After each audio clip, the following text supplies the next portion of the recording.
আসসালামু আলাইকুম প্রিয় এইচএসসি শিক্ষার্থী বন্ধুরা। তো তোমাদের বাংলা পরীক্ষা প্রথম দিন একটি ভুলের কারণে অনেক শিক্ষার্থী ফেল করবে, আর এই রুলসটা তুমি না জানলে তুমিও পরীক্ষাতে খারাপ রেজাল্ট করতে পারো, আর তোমার জানা থাকলে ভালো রেজাল্ট করতে পারবা। ঠিক আছে, তোমরা শুরুতেই গিয়ে যে বোর্ডে আছো এটা ফিল আপ করবা, তারপর রুল দিবা, রেজিস্ট্রেশন দিবা, সেট কোড দিবা। সবচেয়ে প্রধান বিষয় হচ্ছে যদি কেউ সেট কোড না দেও তাহলে তোমার খাতা বাতিল বলে গণ্য হবে। ঠিক আছে, কেউ যদি সেট কোড ফিল আপ না করো তাহলে তুমি এমসিকিউ ফেল।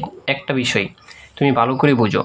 আর দেখো তোমাকে যে শিটটা দিবে এমসিকিউ দাগানোর জন্য, এভাবে দেখো 1 থেকে এখানে 25 পর্যন্ত 50 পর্যন্ত থাকবে। ঠিক আছে, 50 পর্যন্ত থাকবে। এখন তুমি কয়টা পর্যন্ত দাগাবা? তুমি 30 পর্যন্ত দাগাবা, এর পরবর্তীতে আর দাগাবা না।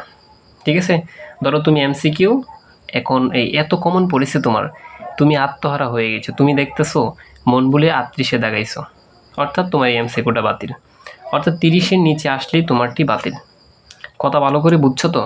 তার মানে তুমি 1 থেকে শুরু করে 30 পর্যন্ত তোমার পাওয়ার, এর পরবর্তীতে আর কোনো পাওয়ার নেই।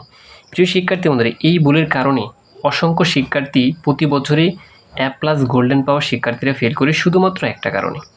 সো তোমাকে এই বিষয়ে সেন্সিটিভ থাকতে হবে, যাতে করে তুমি আর পরীক্ষার হলে কমন পড়ছে বাট তুমি আত্মহারা হয়ে কীভাবে যে দাগাইছো তোমার নিজেরই মনে নেই, বাসায় এসে তুমি দুশ্চিন্তা।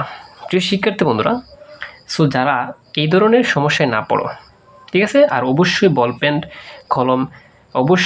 পেন কলম দ্বারা বৃত্তবরট করতে হবে। কথা বুঝছো ভালো করে? আর আমি বলি রাখি, তোমরা এমসিকিউটা পাওয়ার সাথে সাথে সেট কোডটা ফিল আপ করবা। যে সেট কোডই পাও, ধরো কেউ পাইছো 2 নং, এটা আগে ফিল আপ করবা। সেট কোড যদি ফিল আপ না করো, আমি আবারও বলতেছি, তোমার খাতা গণ্য হবে না, অর্থাৎ বাতিল হবে।